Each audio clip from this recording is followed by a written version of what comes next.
Jeremy, for anybody who didn't see, we had Jeremy on the show yesterday with Stacey Abrams, where we were talking about democracy and what we need to do to win in 2028. And today we're going to, unfortunately be back to the same topic we've been talking about a lot over the last month, Iran.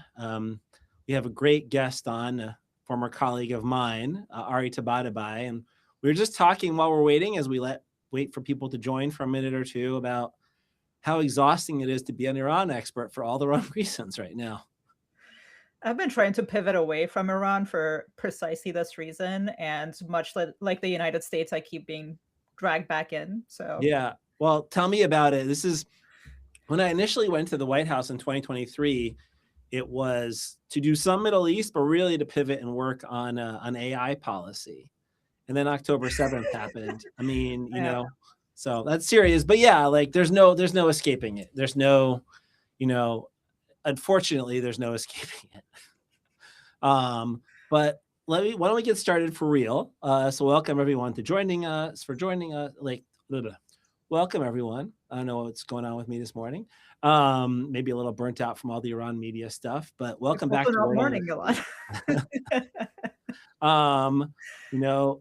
Remind everybody as we get started to please click that heart button and subscribe to Word on the Street. The more people who like it, the more it gets into all the algorithms and more people read it. And see it here on Substack. As I said, we have today with us Ari Tabatabai. Ari is currently a public service fellow with Lawfare, which is a great organization that does like writing and analysis on kind of the law, American democracy, foreign policy, all the things. She also is a former colleague of mine. She was part of the State Department negotiating team for a while on when the Biden administration was trying to negotiate to get back into the Iran nuclear agreement. She worked at the Pentagon, similar to me, on the Iran desk, looking at various scenarios and possibilities, for what happens if you end up with a war in Iran, very much planning for this kind of scenario in right now. And as before that, also written and just worked on a lot of different issues, both in U.S. defense policy and on Iran going back for years. So Ari, thanks for being with us. Thanks for having me. This is, So challenging times, but really happy to be with you. yeah, no, for sure. Very, very busy season, unfortunately, for Iran experts for all the wrong reasons. So maybe Ari, this crowd has probably heard me talk about Iran enough over the last few weeks. So why don't you tell us where you think we are now at this point in the war? Yeah, well, I mean, we are in a war. We're not in a military, whatever we're calling it, in a sort of a limited military operation type scenario like we had with Venezuela. And I would say what I'm finding challenging to make sense of right now, still a few weeks into this, is what our actual overarching objectives are.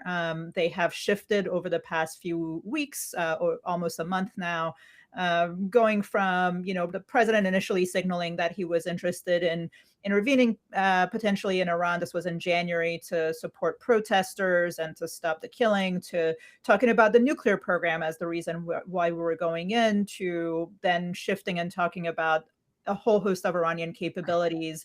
And then in the middle, we kind of have gone back and forth between, is this a regime change operation? Is it a operation where we're trying to create the environment for regime change? Or is it just kind of we're trying to build leverage in negotiations? And that part is still not clear to me. Regardless, over the past few weeks, we have seen the conflict go from, the U.S., Israel, and Iran to obviously affecting the rest of the region, which was entirely predictable. And we can come back to this. It's obviously affecting Lebanon, the Gulf Arabs, and then through the Strait of Hormuz situation, the attempted closure, or at least partial closure, the rest of the world. So, it is something that is spread and is affecting a whole host of countries. And then it's also creating additional tensions between us and our closest allies and NATO. And we can kind of unpack some of these things as well. So that's kind of the state of play. The only other thing I should probably add at the top is that, putting aside the rationale for this conflict, I think the execution of it has raised I think, both of our eyebrows, in terms of, the assumptions that were made by the administration, for what would happen. And we have found ourselves really on our back foot, I think, responding to the escalation that was entirely predictable coming from Iran, when we should have been a lot more prepared for some of the things that we've seen unfold. And let me stop here as a topper. Yeah, no, and Ari, I'll say, like we were talking right before, one of the things, you and I have both played these scenarios multiple times in and out of government and worked through these possible, outcomes. I don't think I ever saw anybody play the US team as poorly as the US team is playing itself, unfortunately. And that's not something I ever expected to see.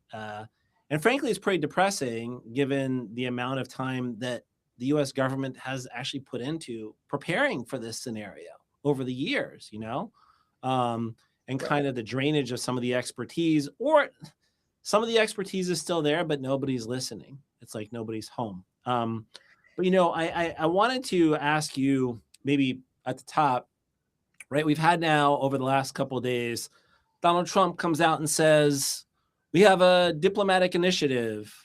And then it sounds like we have 15 points that are on the table that, seem pretty unrealistic to me. Then the Iranians come out and say no and totally reject it. That's what happened today. Like, where do you think diplomacy is, and what's your assessment and analysis of where we are in terms of diplomacy at the moment? Yeah, so I mean, this has been kind of the interesting thing to me, is that generally, as you well know, the way we do things is that we have the threat of the use of force always on the table, but we let diplomacy play itself out before we kind of tend to use the military option for all of the reasons that we're seeing currently.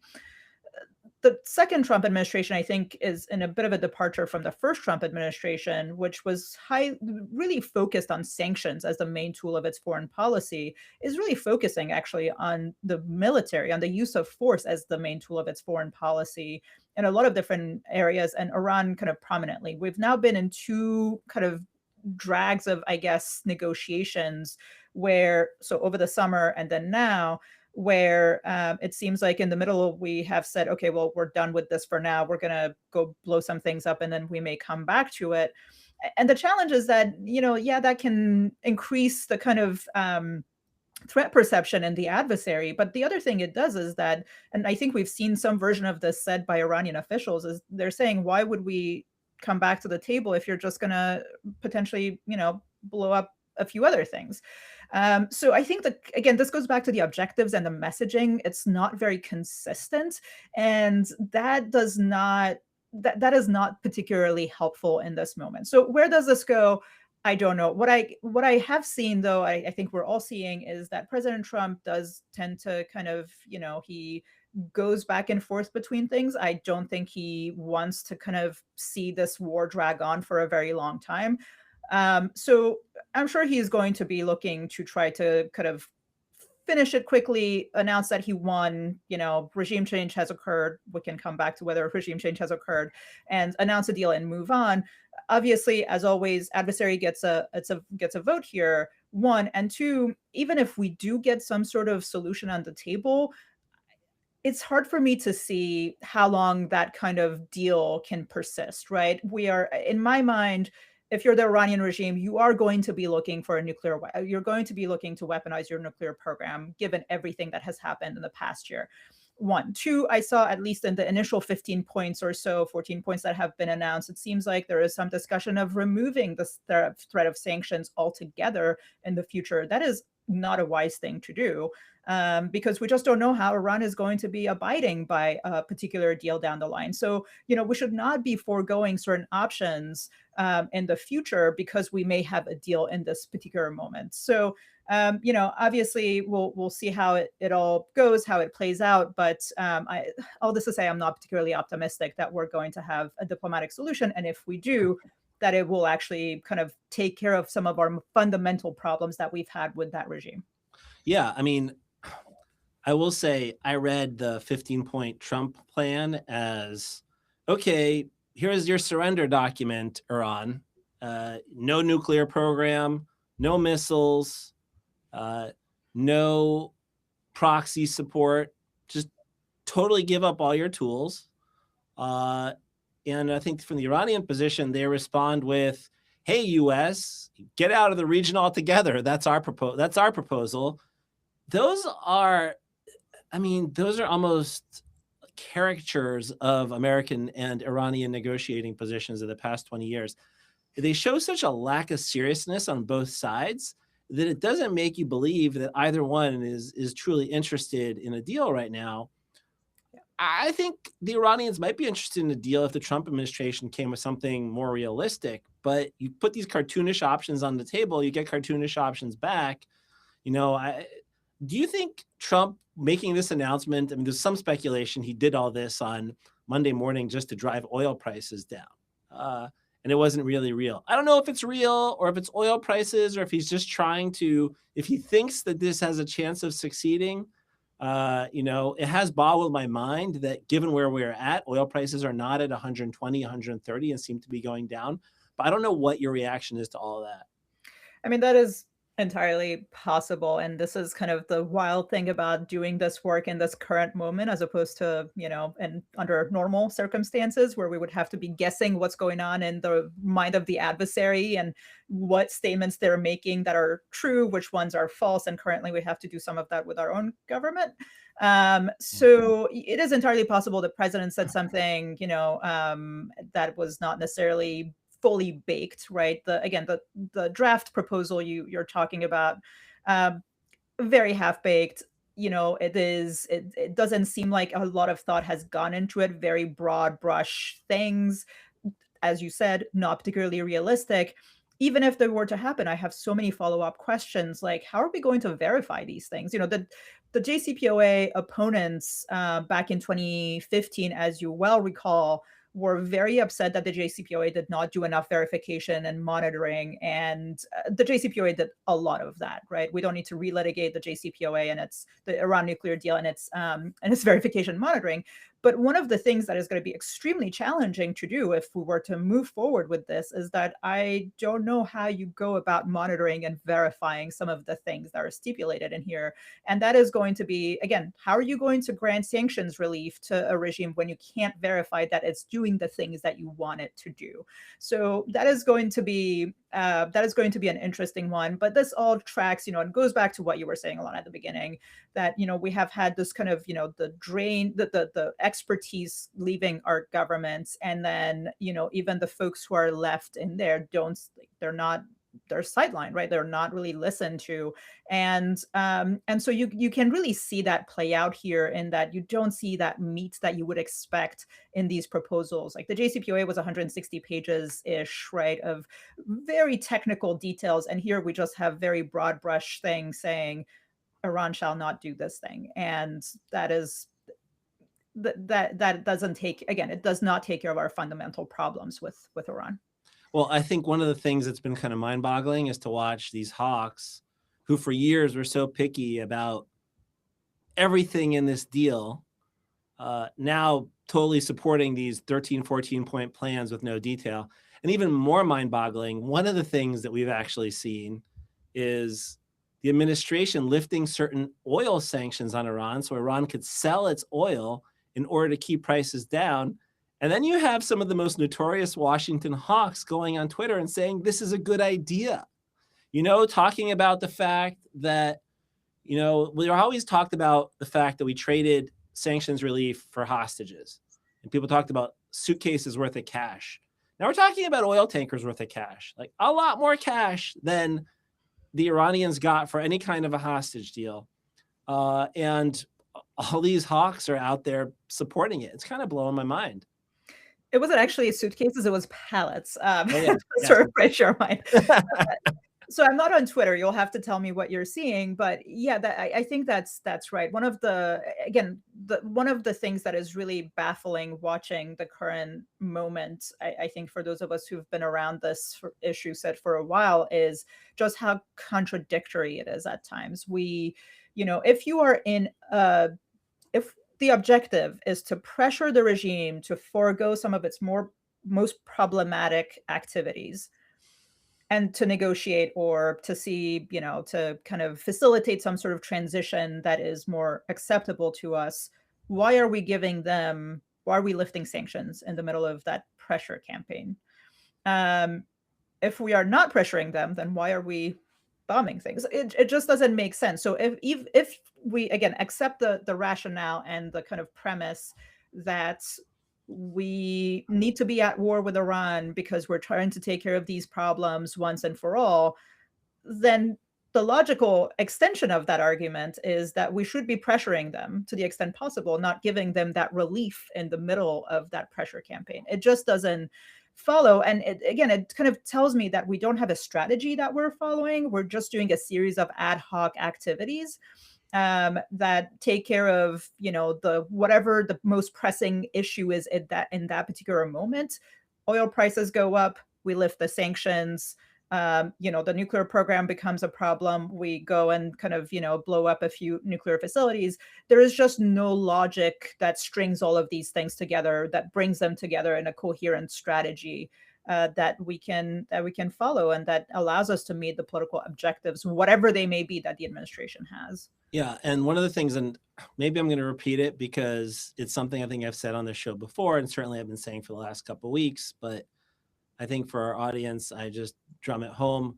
I do think what we are seeing in many ways as a result of what Ari is describing is something that's not all that dissimilar than a naval aerial version of Iraq or Afghanistan or Vietnam, in that Iran is this kind of weak middle power, significant, but still like a lot weaker than us, like Iraq, like Vietnam, Afghanistan. We are the superpower. We kind of blurred the objectives as we went into war. And right now it feels like for the US to win, we got to do one of two things: achieve regime change and have the regime collapse, or create this level of security all over the Middle East where Iran can't do anything, right? And all the Iranians have to do to win is either survive as a regime or just get 1 out of 10 missiles through, just make an oil tanker go boom, and just create enough uncertainty in the Strait of Hormuz where nobody wants to ship anything through, right? It's such a lower level. And that's where it's very similar to trying to fight a counterinsurgency, where in Iraq or Afghanistan, every conventional fight between us and the enemy, like, you win, right? Because we have overwhelming force. But we were never able to actually establish security in those places. The insurgents just go hide out inside the population. They come out and just generate that insecurity, and we're just fighting that war again. And it feels like that's where we are right now. And unfortunately, and this is where I want to get back to you, Ari, a lot of times the thing that you do when you're stuck in a situation like that, and American presidents have done, is, okay, we got to escalate and go bigger to try to get out of this, essential sinkhole. So what does escalation and going bigger look like in this scenario now, Ari? What do you think is on the table? So, and before I kind of get back to this, I want to, I think what you said in terms of what Iran needs to do is exactly right, right? And Iran has been well postured for this. This is its entire doctrine. Iran's entire doctrine is to be able to kind of continue a war of attrition against much conventionally superior adversaries, chiefly the United States and Israel. And so for Iran to kind of do okay from its by its own metrics, it doesn't need to win anything. It just needs to not lose. And it doesn't need to, be able to hit things with a lot of precision. That's not how Iran's military necessarily needs to fight. That's how we fight traditionally anyway. What Iran needs to do is to have enough capabilities to be able to kind of hit targets here and there, and to just create that dilemma for the United States, for Israel. And so I think, this is the kind of situation that actually works really well for Iran and the doctrine that it has spent 4.5 decades now building and developing and perfecting via the use of hybrid warfare methods. So that's one. The second thing that I think we are starting to see, and we will see more and more, is that there's going to be phases. Iran always works in phases and waves in its responses to the United States. We're obviously seeing that play out on a much larger scale than we have before, because we are in a conflict in a way that we haven't seen before in the history of the Islamic Republic recently. And so, what I think the next phase of all of this will be is not necessarily going to be the kind of conventional back and forth. It's going to be all of the worst kind of activities we've been worried about for a long time. That is assassination campaigns in the United States and Europe and elsewhere, terrorist attacks that are supported by Iranian proxies, lone wolves, etc. And I think for your audience, it's important to know that like a lot of times when Iran engages in these types of activities indirectly, it's not going to be surprising. It is geared toward Jewish communities in the U.S., in Europe. We saw recently in Australia and elsewhere. So that is something that is, I think, going to be the next phase of this. Whenever this phase ends, which I can't tell you when that is going to be, whether it's with a deal or not, I think we will continue to see that phase continue to play out for a while. Yeah, and so the only thing that gives me hope on Iran's ability to do the terrorism piece is the further away they get from Iran, the worse they get at it.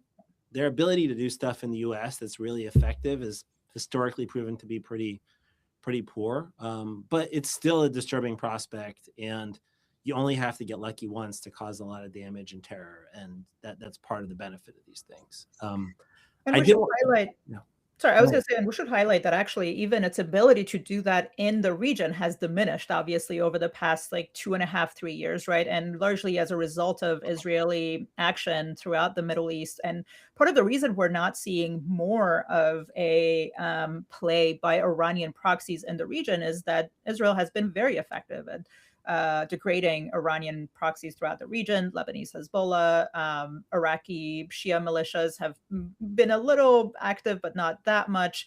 I think there is a sense of maybe paralysis we're seeing among the proxies that we wouldn't have seen if the events of October 7th had not led to Israel taking the actions that it has taken over the past couple of years. Yeah, and you saw that action in the immediate aftermath of October 7th with all the proxies jumping in. Right. I would say, though, I think one of the challenges, and this has been a real challenge on the Israeli side, is you can be as militarily capable as possible, but you have to at some point convert that military victories into political outcomes that actually make sense. Otherwise, you're just going to be fighting the same war over and over again, which is what we're seeing in Lebanon right now, right? Absolutely. And we're seeing it now with our own current ongoing war with Iran, right? Like operationally, it's very successful in many ways. We're degrading a lot of Iranian capabilities. The political outcome is a separate issue. Yeah, and that's there's a story today that Trump every day gets to watch a 2-minute video of stuff being blown up. Don't know if you saw that. And that's besides the point. That's really not how we're winning, right? That is what we're doing, but that is not necessarily how we're winning. Those are different things, and people need to understand that. And a lot, I think for those of us who've worked on the defense side of things, the operational capabilities are not surprising. I would have frankly been shocked if we didn't have these capabilities, right? Like the fact that we are able to do the things that we can do with the amount of precision we can do it with, putting aside the really tragic incident that killed 170 mostly children at a school, which is a separate issue. We can come back to it, but for the most part, we are able to hit the targets we want with a lot of precision. We can see a lot of effect.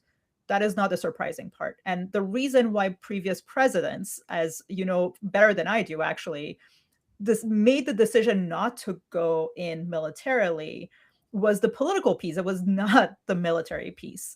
So I think that's the thing that gets lost when you are so focused on, oh, we're seeing great effects. We're able to kind of, blow up sites and, and all of those things. Like that's not the issue. The issue is, and then what? And we're seeing that poor planning play out here. So I want to take us slightly, well, actually here, let's go in a couple of different places. Ari, I want to come back first to, all right, we are where we are. Now we're hearing about the potential of escalation. The scenario I keep seeing as most likely and keep thinking is most likely is a major American invasion of Karg Island, right? Which is, for folks who don't know, this island that 90% of Iran's oil exports go through. The idea would be to take the island and use it as leverage with the Iranians. Like, what's your take about conducting this type of operation? You think it can work? You think the U.S. can do it? You think it actually achieves our objectives of trying to change Iranian behavior? Like, what's your assessment? It's hard for me to see this succeeding. Again, politically, I think operationally there is a lot we can do. But what is the other questions we have to ask ourselves are, okay, let's say we 100% have the capabilities to pull this off. I don't think that's fully right, but let's say that's the case. What are the trade-offs here? What are we not doing that we should be doing? What is the toll that it's going to take on our ability to do things elsewhere? For this administration, it includes a lot of action in Latin America, right? Like, you can't do all of these things and also, by the way, continue to be involved in the Indo-Pacific, while also diverting all of your assets, your resources, forces to the Middle East. So that's one thing. The second, and we're already seeing the costs of this add up. The bill is starting to be pretty hefty. I mean, the administration asked for 200 billion supplemental from Congress. It's going to be expensive, and at a time where so many Americans are struggling with just making ends meet, is that going to be a winning political message for an administration that came into power talking a lot about affordability? So that's the second part of that. That's the kind of like financial cost side of it. And then the third thing is, we go in with actual boots on the ground, we are going to see casualties. And then for a president who campaigned, who has been on the political scene for the past decade talking about wars of choice or whatever framing he had, how is he going to be able to defend that at home? He's going to, I mean, this war is already not popular from what we're seeing in the polls. The second we start seeing body bags come back in higher numbers than we are now, it is going to make it a lot more difficult. By the way, we have midterms in 8 months. So, all of these things are going to play out. Then there is the piece where, again, I alluded to this. I don't see President Trump as somebody who's overly committed to spending a lot to long-term endeavors, let's say. And this is going to take a lot of time. You don't just go in and leave in 48 hours. We're going to have to commit for a longer amount of time. And by the way, I didn't even talk about the objective. I don't know what the objective would be there, but putting that aside as well. The president is already indicating he's interested in going and dealing with Cuba. He has all these other things he wants to do. Is he really committed to spending time, resources, money, effort, seeing the potential political blowback for months to come because we're going in with basically troops on the ground? That is a different beast from just doing airstrikes, essentially. Yeah, I'll add one other point to this, which is, from what I can tell, the objective would be to take this island and then squeeze the Iranians and get them to cry uncle and give you better terms. I've seen nothing from Iranian behavior in the last month that they're, I think the much more likely answer based on what they've done so far is, oh, you're going to take a bunch of our energy infrastructure. Oh, we're going to fire more stuff at energy infrastructure. That's the just incredibly predictable response from them. That seems much more likely. And so you're going to do all of this, and all the risks you're talking about, Ari, and all the challenges and costs, and you're still going to be where we are today in many ways, just deeper in, right? I think that's right. I also wanted to ask you about where we think the Iranian regime and leadership is at this point, right? Ali Larijani, who, look, I mean, that in particular kind of blows your mind, right? You and I have been looking at this problem set for like 20 years or so. I'm slightly older, so maybe I've been, been looking at it slightly longer. I'll own that. But Larijani's just been this constant figure on the scene, and now he's gone. Kalibov, the former mayor of Tehran, very close to ARGC, seems to be kind of playing the Larijani role. What do you think this does to how Iran conducts the war, and what's your take on Kalibov? Yeah, so the administration keeps talking about regime change, and I kind of started talking a little bit about this. And I want to be clear at the beginning of this rabbit hole I'm about to dive into that this is not regime change, because the structures of the Islamic Republic are still in place. And what we're seeing is essentially a game of musical chairs where, I'm so sorry for the metaphor, but the chairs are still there. The only difference is that the people who were occupying said chairs are no longer there. And in some ways, I think the situation is actually a little worse. And interestingly, the president kind of predicted this a while ago. Somebody asked him in the Oval Office, "What is the worst case scenario that can happen?" You might remember this. And he said something to the effect of, "We kill a bunch of people and then we end up with worse people." And I think that's kind of where we are. All of the people who, number one, we had a lot of insight into some of these individuals because they've been, as you said, a feature of the Islamic Republic since you and I have been doing this, and probably in some cases since either of us has been alive. So we kind of knew how they operated. This is putting on the map a number of people who are a bit less, we have a bit less knowledge on, and that in itself is something to consider. Then there's the part where some of the people who are succeeding some of these features of the regime for decades and decades are actually more hardline than these guys were. So, the new commander of the IRGC, more hardline than his predecessor. The new supreme leader, the son of the old supreme leader, notoriously extremely corrupt and someone who is extremely hardline as well, which is not to say that his father wasn't, but his father had the benefit of, I guess, being in the picture for and having to deal with various things for 30 some years. New supreme leader is, and by the way, we just killed his dad, so also has personal grievances on top of everything else. And so, we have a cast of characters who just really deeply worry me about what comes next, in terms of, what happens to domestic issues for the Iranian people who, let's remember that just 2 months ago, they were out on the streets protesting and getting massacred for it, because they wanted to see a different direction for their country, but also in terms of Iran's foreign policy and the most problematic parts of it. To your specific question about Ghalibaf, he's actually been around for a long time, and I want to be clear that he's not a reformist. He is not, and I don't mean that in the kind of Iranian sense. He's not somebody who's looking to reform the most kind of problematic parts of the regime's behavior. He's not a modernizer. He is not somebody who has a history of being particularly progressive. He's actually been very known for being pretty hardline, especially on human rights issues, and being someone who advocated for suppressing dissent, and crushing protests pretty severely. And just so folks have a sense of like his biography, he was the mayor of Tehran for I think over a decade, 12-ish years. And he became known as somebody who was a doer in that role. He did a lot of things in the city, but he was also a commander in the IRGC, and he's been Speaker of the Parliament for a few years now. So he's actually somebody who's been around, but who is not necessarily someone I would consider to be the kind of change that we're perhaps seeking in the regime. Yeah, and look, I've said this before. I think I've lost track of what I'm saying and haven't said before, to different audiences over the last month. But one of the things is, a lot of us thought that when Khamenei died, the supreme leader died, there would be a moment of at least opportunity or reckoning. It was unclear exactly what would happen. I don't think anybody who's watched Iran carefully and watched the Islamic Republic carefully expected democracy to break out in the aftermath of that.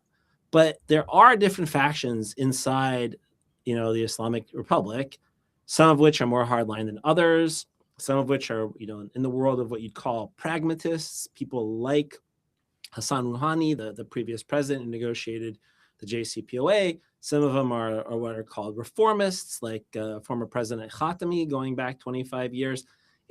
And all these different characters, a lot of them don't defy that simple characterization as well. But in a world where Khamenei died peacefully and normally, and you had a normal succession, there could have been some real just questioning and wrestling with where we go from here, and has this really worked? And maybe there's some changes that need to be made. Not that we're running towards democracy, but maybe opportunities. And instead, you force this change in the kind of conditions that are going to absolutely cause this regime to double down. You basically put them in an existential threat. And then who do you want as your leader? Just the guy who's continuity and is going to fight, which is exactly the opposite of what so many of us were hoping for. And so you almost take away that opportunity. And now he's 30 years younger than his dad. So if he survives this war, which it's an open question, life expectancy of Iranian leaders is not very long right now. But if he survives this war, you've actually entrenched, this outcome, which is exactly the opposite of what Trump set out to do. Yeah, that's exactly right. And again, it just tells you that it's not a well thought out process and plan at all. Because again, this notion of a more IRGC aligned regime was always one of the scenarios that you talked about, all the war games and all the tabletop exercises we've done together and separately. And this was always an outcome that we anticipated. Unfortunately, we thought it was the worst case scenario and one that we should prepare for, not one that we would be creating. And again, like putting aside the rationale for this whole endeavor, if we're going to do this, if we're trying to really, like, if we're going to go in militarily and spend billions of dollars and have service members killed and all of those things, we should probably try to make things better, not make things worse for ourselves, for the Iranian people, and for the region. So I want to pivot us to one other topic I want to get to, and then maybe we'll wrap it soon. But just for those who are joining us, I'm here with Ariane Tabatabai.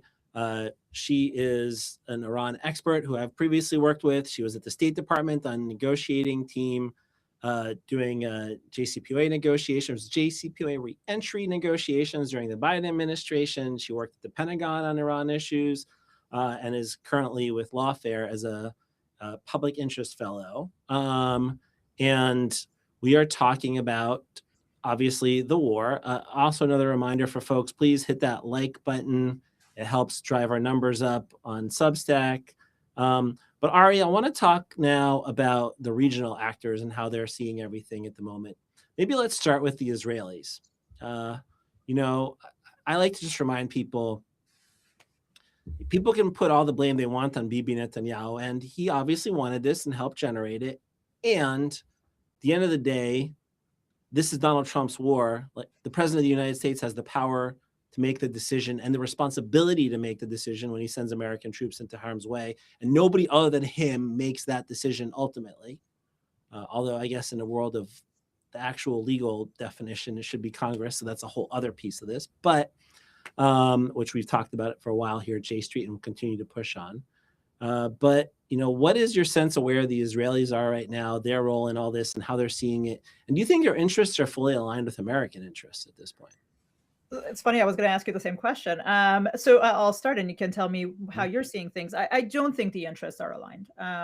Again, I think part of it is that Bibi has he's very focused, right? He's been focused on this issue set for as long as I can remember.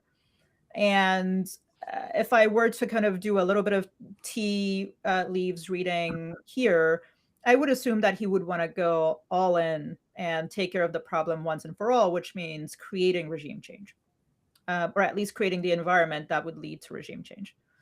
And that would once and for all eliminate the problem of an Iranian nuclear weapon. It would once and for all eliminate the problem of the proxies that Israel has dealt with for decades now.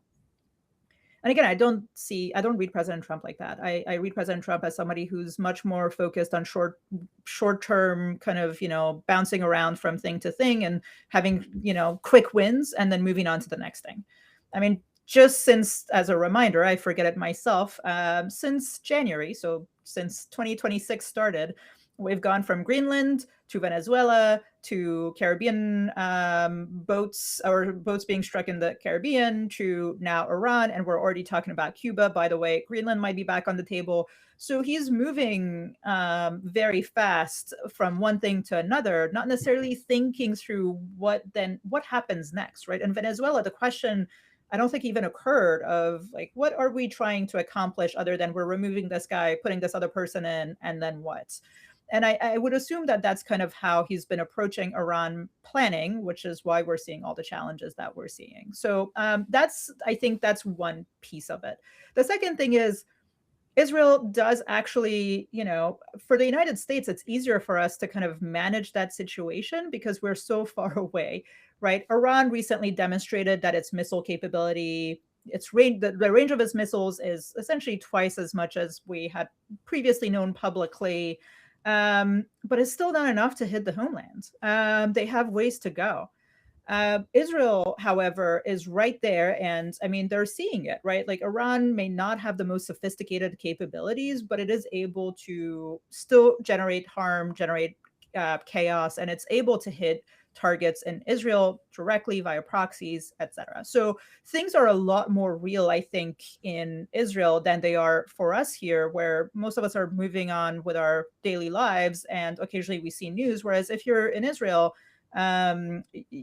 you're probably not kind of your life is going to be disturbed by everything that's going on. So that's another thing to also keep in mind.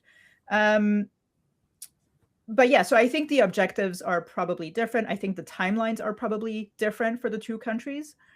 And I think ultimately the political kind of, I think for Bibi, this war is probably going to be a decent thing. I mean, there is evidence that, there's polling indicating that Israelis, the majority of them support this action, whereas in the US, it is largely unpopular with the American people. So I think the political costs are also different for the two leaders.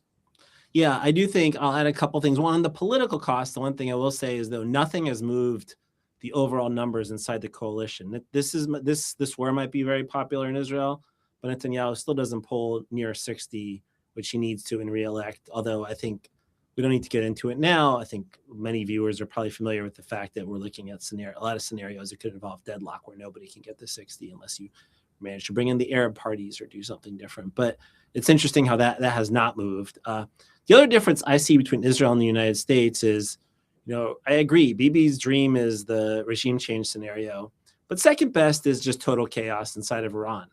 For Israel, that's not a bad outcome because Iran is distracted, it's internally focused, it's not projecting force abroad. For the United States and the rest of the region, that is a very bad outcome because it's really destabilizes the region. It's bad for a lot of our allies and partners in the region. It's very costly economically in terms of global oil prices. And the U.S. is blamed for that mess, right? And kind of owns that mess, whereas Israel doesn't in the same way, because Israel's not going to be the one putting the boots on the ground. And so I do think there is also that particular dissonance and difference between the two sides and where they wanted to go. You can sometimes see it in the targeting where, Israel will hit oil facilities or will hit, create critical infrastructure. And sometimes Trump gives them the green light and then pulls back, and then Israel takes responsibility. And at other times, I think the Israelis are just surprising the Americans with some of the things they hit. None of this, to me, sounds like two countries that are exactly on the same page. We're on the same page on a lot, but not on everything, and the differences are pretty significant. And also will have an effect, I think, could have a long-term effect on the U.S.-Israel relationship, much in the same way that the JCPOA and Netanyahu's objections to the Iran nuclear deal and coming to Congress and confronting Obama really ended up being a splinter inside the Democratic Party, a fracture that's grown and grown over time and really changed the way Democrats look at Israel. 10 years from now, this might be the moment that turns a lot of Republicans against Israel, and you're already seeing it. You're seeing it in debates with Tucker Carlson's of the world and others.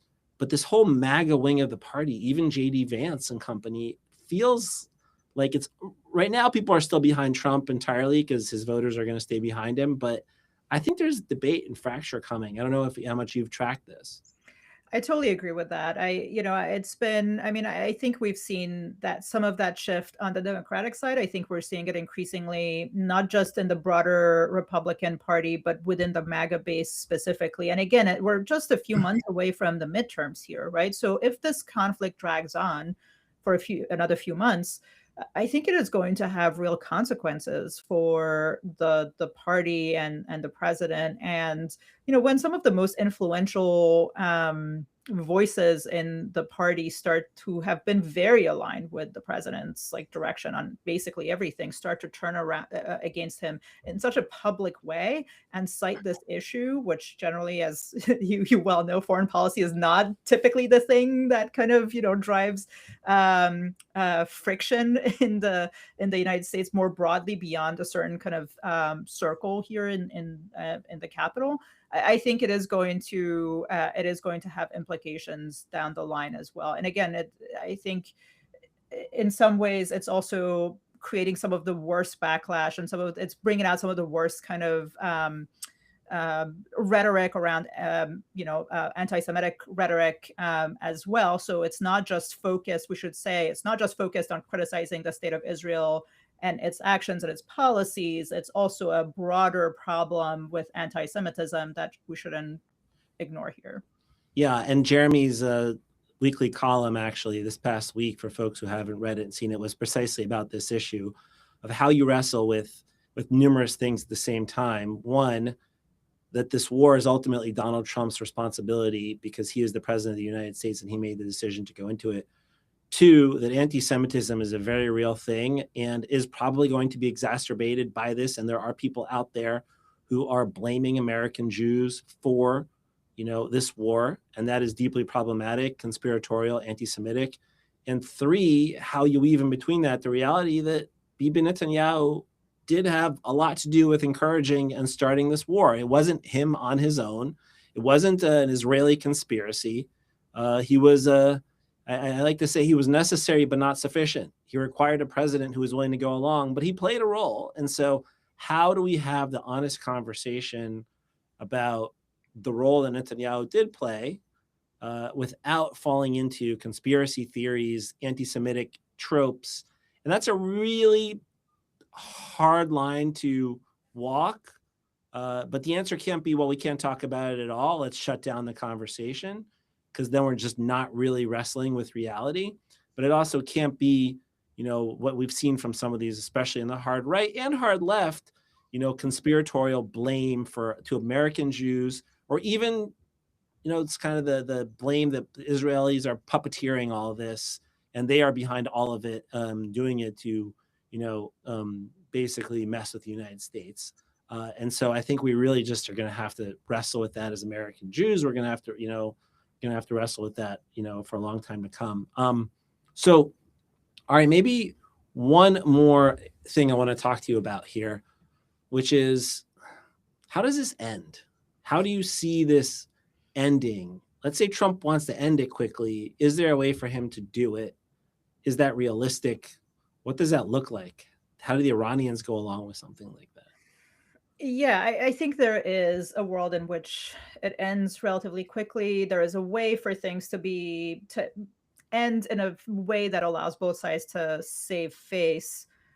It does not, however, mean that it ends well, right? I do think that whatever we end up seeing, if this regime remains in place in this current form, whether we kill another round of leadership or not, I think we've done a few things during this war and in the past year or so. And that is reinforcing to the worst elements of the Iranian regime that they need a nuclear weapon. And I think that pursuit will resume. So that's the first. The second thing is, and I think there's an interesting kind of conversation to be had amongst those of us who follow this issue, but what happens to the proxy force? It hasn't revealed particularly useful, I think, to the Iranian regime, but I think that we will probably see them double down on building out capabilities that they control organically within the country and that they can deploy to deter any future action from the United States, from Israel, and from others. I do think also that domestically, we're going to see them tighten their grip on the security and really go after dissenters and after protesters and after critics. And that's what we saw in the aftermath of the Iran-Iraq war, where I've used this example very often, but I think it is very indicative that right after the Iran-Iraq war ended, the regime essentially cracked down on dissent, killing thousands of people in just in a very short amount of time, in a matter of hours and days. So I think those worst instincts will be reinforced here. And that's something that we need to be prepared for. We need to be planning for. I do think that there is a possibility that, JD Vance, the vice president, ends up negotiating with Iran, as Iran seems to have asked, and it seems like we're maybe saying okay with whoever, Ghalibaf or someone else, and they kind of, agree to all sanctions being lifted in exchange for certain things that Iran doesn't even, I think, again, going back to the whole point about monitoring and verification, it seems like if you're Iran, you can generally agree to very broad things that you don't necessarily need to follow through on. So I think that is potentially a possibility. Again, I just don't believe that President Trump is going to have the attention span essentially to spend weeks, months on this issue set when he wants to go do other things. And I don't think that's, to be clear, I'm not saying that's a good thing. Yeah, no, and I will throw my suggestion to the Trump administration on what they should do now, which is I would have Trump go out there and declare victory, say we've achieved our objectives, we've dramatically knocked back Iran's capabilities across the board. He can read out a bunch of numbers, which are real.